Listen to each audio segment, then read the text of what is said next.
Jasinga. Pernahkah Anda mendengar nama Jasinga? Jasinga adalah sebuah kecamatan di ujung barat Kabupaten Bogor.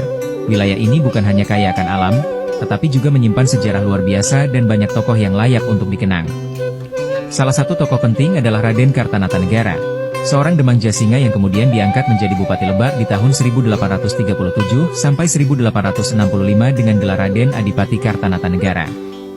Ia dikenal karena perannya dalam menghadapi perlawanan pasukan Srikandi dari Cikande Banten yang dipimpin oleh sosok pemberani, Nyi Mas Gamparan. Dengan taktik politik ala kolonial, Divide et Impera, Raden Kartanatanegara membantu Belanda menaklukkan perlawanan itu. Nyi Mas Gamparan bukan wanita biasa. Ia memimpin pasukan perempuan dalam perjuangan gerilya yang menyulitkan pemerintah kolonial. Namanya menjadi simbol perlawanan dan keberanian dari tanah Banten yang bergaung hingga Jasinga.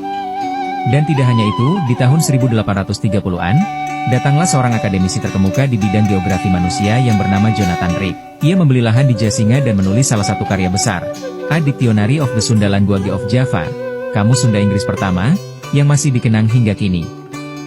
Jonathan Rig tidak bekerja sendiri. Ia dibantu oleh Ki Gembang, seorang tokoh lokal yang ahli dalam bahasa dan budaya Sunda. Tokoh lainnya, Raden Kartanatawireja, melanjutkan kepemimpinan sebagai Demang Jasinga pada periode 1830 sampai 1836 dan menjadi saksi sejarah masa awal kolonialisme. Jejak mereka masih terasa dalam warisan budaya, makam tua, dan cerita turun-temurun yang hidup di masyarakat Jasinga hingga hari ini. Jasinga bukan sekadar wilayah di barat Kabupaten Bogor. Ia adalah tempat di mana sejarah, perjuangan, dan pengetahuan pernah bertemu.